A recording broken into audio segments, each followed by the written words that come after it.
Ensuite, vous avez la fonction, le bouton reverse ici. Alors à quoi il va servir? Eh ben, on va inverser tout simplement le sens de lecture. Ainsi, on joue une note, on déclenche une boucle, on active reverse, il va lire la boucle à l'envers.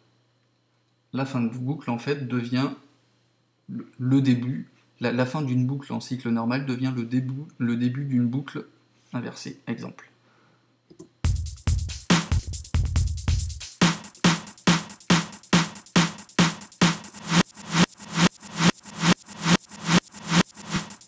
Sens normal.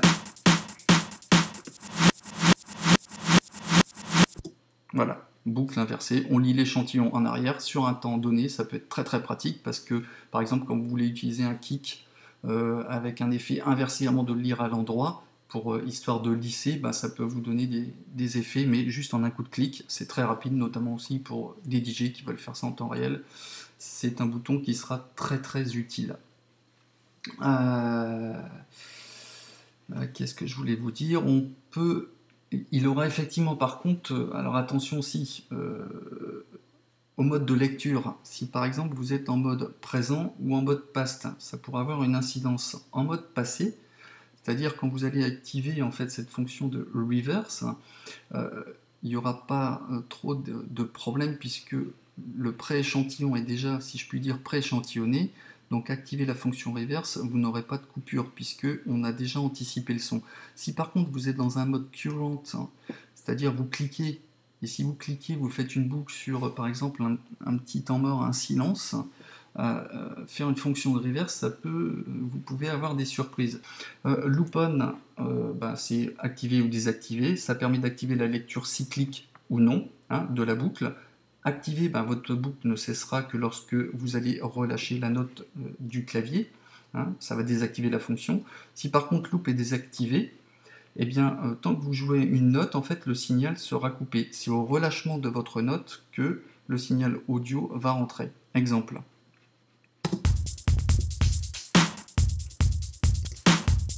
Là, je vais cliquer sur une note, je vais avoir mon effet. J'enlève la boucle loop on. Si j'appuie sur une note,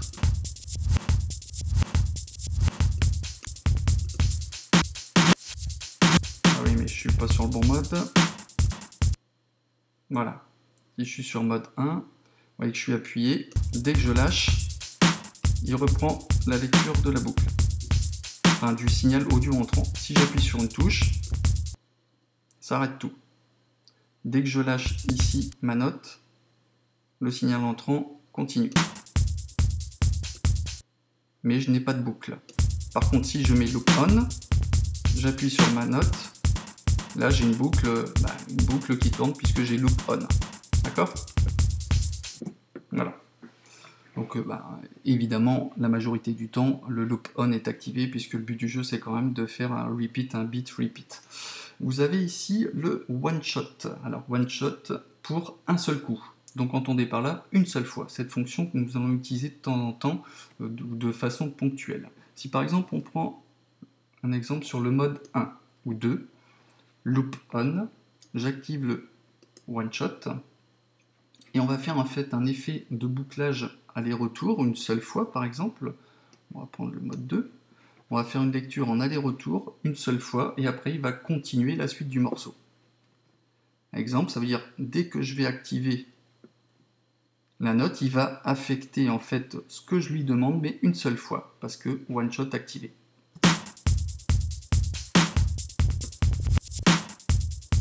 Vous voyez, quand je vais appuyer sur une note, il va me faire, je suis en mode 2, il va me faire un forward, backward une seule fois et après il continue la lecture de son sample.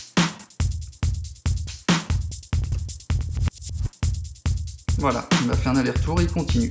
Je refais.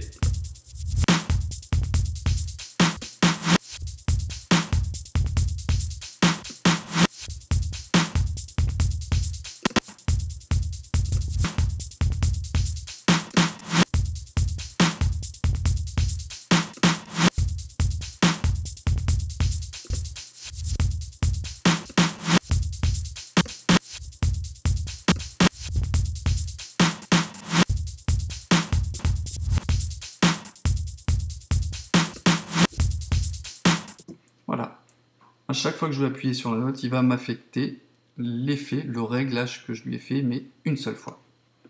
Donc ça peut être sympa.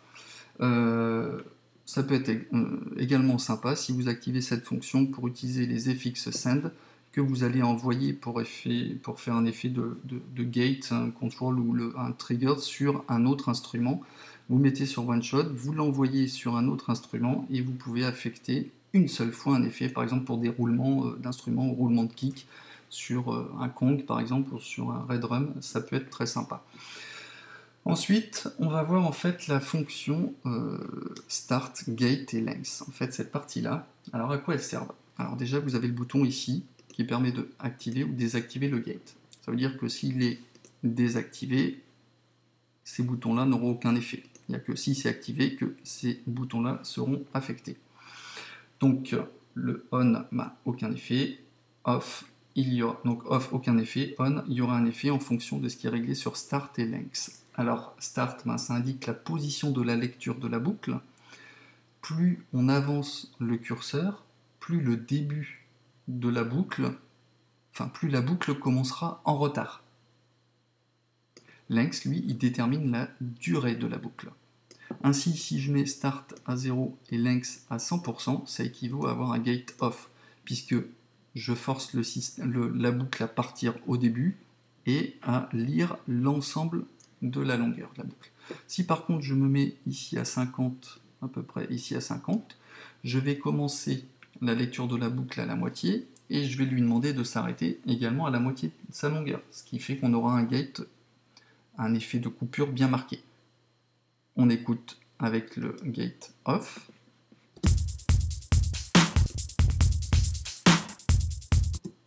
Alors, hop, on maintient.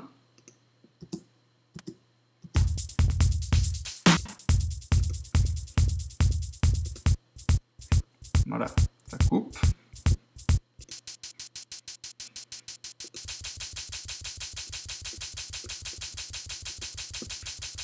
Voilà, ici j'avais maintenu.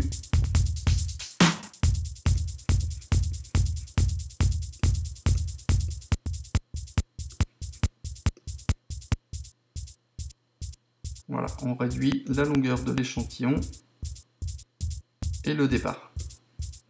Si je fais off, je reviens sur ma boucle initiale.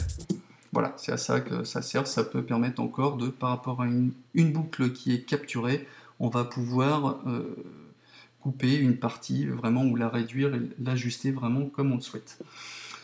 Vous avez après ici le pitch. Alors le pitch, lui, va être intéressant dans le sens où c'est lui qui va modifier la fréquence d'échantillonnage de la lecture sur la hauteur et le temps.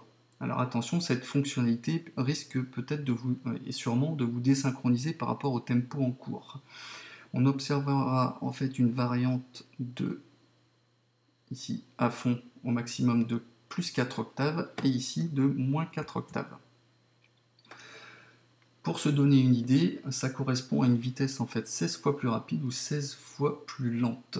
Ce bouton, il va par exemple vous aider à faire ce fameux effet qu'on recherche à faire qui s'appelle le tape stop. Exemple, c'est très parlant.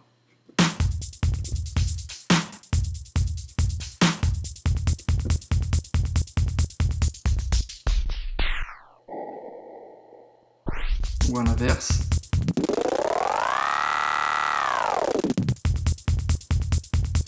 Et le snap, lui, va permettre de, en un seul coup, d'aller à un réglage bien particulier. Je m'explique.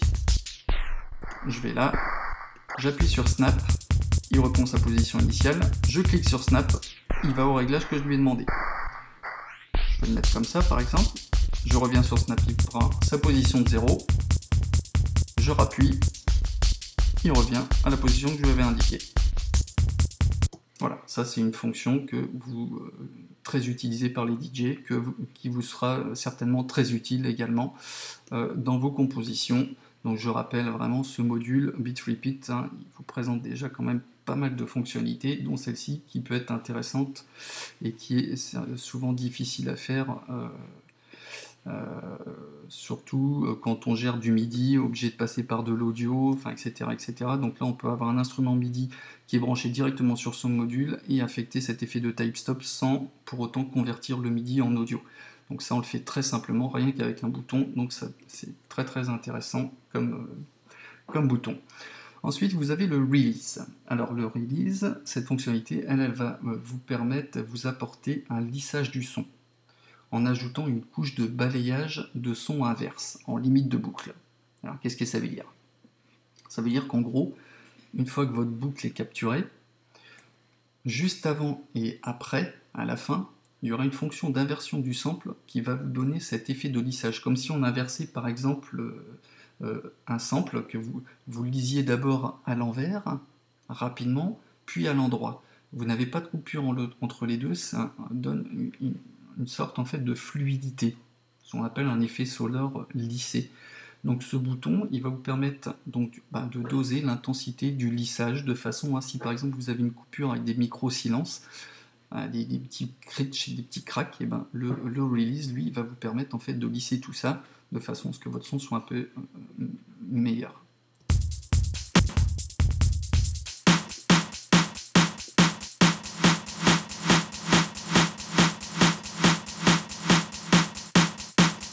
Bien sûr, très accentué, on distingue bien cet effet, ce son inversé, sur des courtes, en fait, sur des échantillons très courts, hein, mais sachez qu'avec un dosage très adapté, ça vous permettra de lisser, de combler vraiment certains sons qui pourraient craquer ou de coupures. Alors, donc le bouton Randomize, lui, comme son nom l'indique, il va donner un petit côté aléatoire, hein, random pour le côté aléatoire. Ce bouton, lui, il va permettre de modifier aléatoirement en fait, le départ de la boucle. Je m'explique, vous remarquerez en fait qu'en activant le bouton au maximum, on aura une dimension stéréophonique amplifiée. Ceci est du fait en fait que les points de départ des effets de la modulation sont séparés pour le canal gauche et droit. Si vous souhaitez en fait que les départs des effets se fassent en même temps sur le canal gauche et droit, de façon à ne pas avoir cette amplitude stéréophonique, vous appuyez sur le bouton Link. Ça veut dire que vous aurez le départ en fait de l'effet se fera en même temps sur le canal gauche et sur le canal droit. Exemple.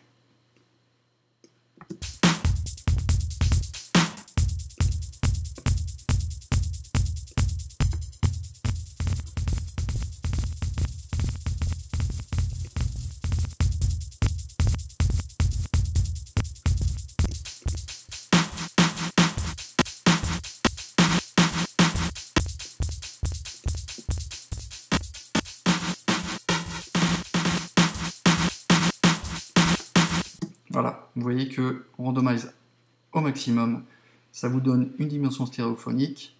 Quand vous cliquez sur Link, le départ de l'effet se fait en même temps, donc vous n'avez plus cette dimension stéréophonique. Je reviens à 0. Après, vous avez ici ces trois fonctions, Backward, Advance et Reset. Alors à quoi ils peuvent bien servir? Ces boutons en fait vont permettre à déplacer les segments de la boucle qui est en cours de lecture. Pour fonctionner, il faut bien évidemment que vous ayez une note, bien sûr, d'enclencher.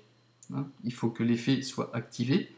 Si vous activez Backward au début d'une lecture, ça ne va pas fonctionner, puisque pour revenir en arrière, il faut bien qu'il ait lu quelque chose en avant. Donc si vous appuyez dès le début, ça ne va rien faire. Exemple.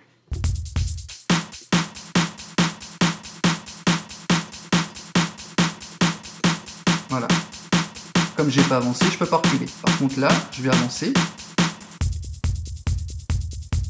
Et après, je peux reculer.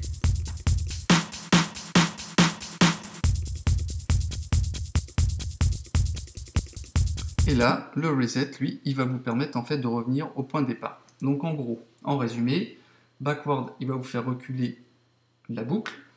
Le forward, il va à l'inverse avancer dans la boucle, qui est mis en mémoire, et le reset, il va obliger la boucle à reprendre sa position initiale, histoire de vous recaler dans le temps si jamais vous êtes perdu. Ces fonctionnalités, en fait, vous seront d'une grande aide, car ça permet, en fait, de ne pas interrompre la lecture qui est en cours. Imaginons que vous avez activé votre boucle, et vous souhaitez ajuster un petit peu comme un DJ, un petit peu avant ou un petit peu arrière votre boucle, vous pouvez le faire grâce à ces boutons-là. Si vous êtes un peu trop décalé, vous faites sur reset, vous repartez au début de votre boucle proprement, mais ça vous permet d'ajuster votre boucle sans pour autant l'interrompre. Ça peut être très très pratique.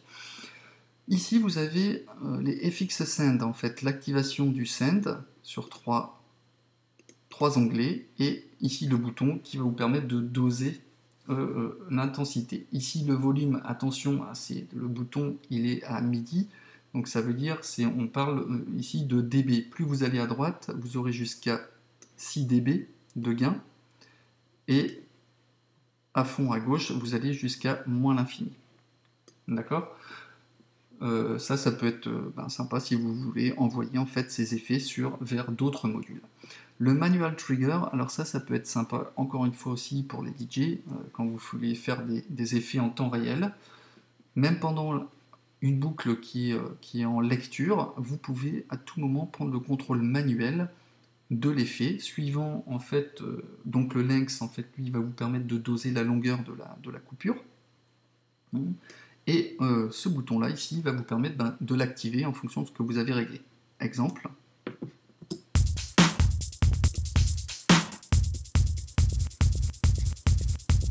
Et là, je vais l'activer ici, par exemple, à 1/16e.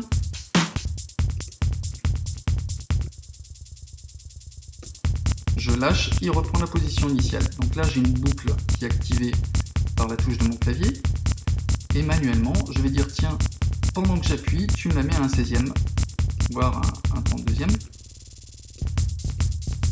un 8e,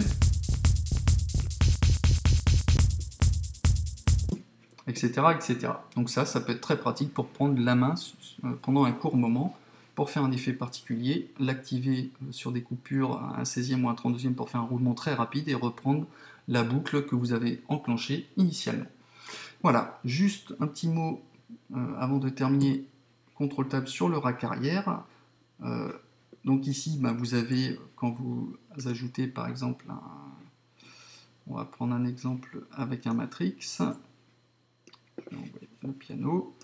Donc vous avez les classiques gate et CV, les contrôles CV pour gérer un matrix sur votre buffre. Ici, vous avez des entrées au niveau du volume, du pitch, pour moduler avec un matrix, par exemple un CV gate, une courbe pour moduler votre module, le pitch, le length width, on a vu, le bit crush, l'effet par exemple aussi de reset, d'advance et de backward, c'est-à-dire ces effets-là. On va pouvoir gérer par des courbes ou par des notes en fait l'activation de tel ou tel bouton, on peut tout automatiser. En sortie, effectivement, après, on peut avoir le loop start et la position ici. Après, assigner donc les FX Send à des sorties différentes. Bon, ça, je dirais, c'est le classique de tous les modules propres à Ryzen. Et ce qui fait que, justement, ces racks extensions sont intéressants, c'est que en plus, par exemple, d'autres VST qu'on peut trouver sur d'autres séquenceurs, c'est que celui-ci, il offre en plus les fonctionnalités de Ryzen et tous les câblages dont on peut espérer de grandes choses. Juste une rapide démonstration quand vous effectuez, par exemple, là j'ai pris un matrix, on va pouvoir dessiner par exemple des notes.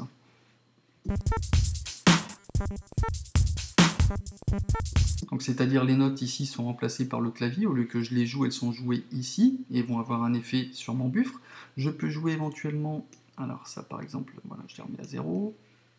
On va pouvoir, par exemple, si on se met en mode courbe, je retourne le rack, dire tiens, je vais dessiner une courbe, et puis je vais jouer par exemple sur le bit crush. Hop, je dessine une courbe ascendante par exemple. Je lance ma rythmique. Alors F4, je vais faire réapparaître mon piano.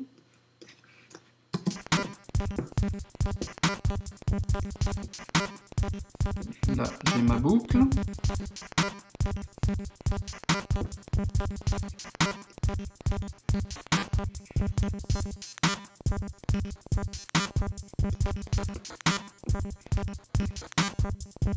Alors, le bit crush. Là, je vais jouer sur le length, sur le pitch. C'est comme si je faisais bouger le pitch grâce à ma courbe de matrix ou le volume.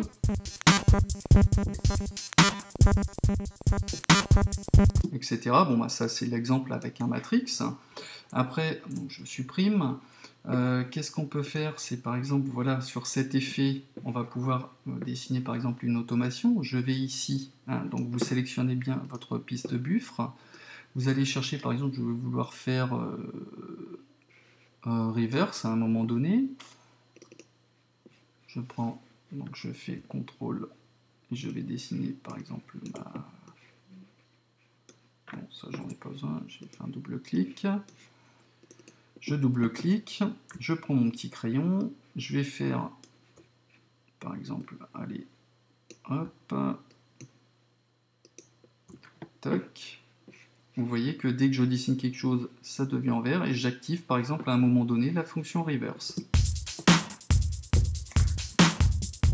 Je vais jouer une note.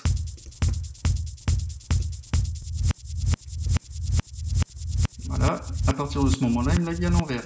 Je reprends mon petit crayon, à partir de ce moment-là, je la redis à l'endroit.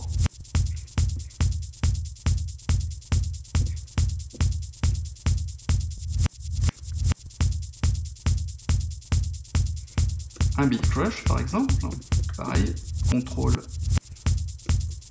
je dessine une courbe, je double-clique dessus, CTRL, hop.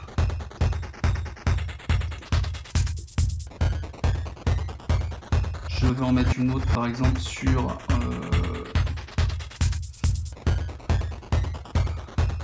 un contrôle manuel, par exemple.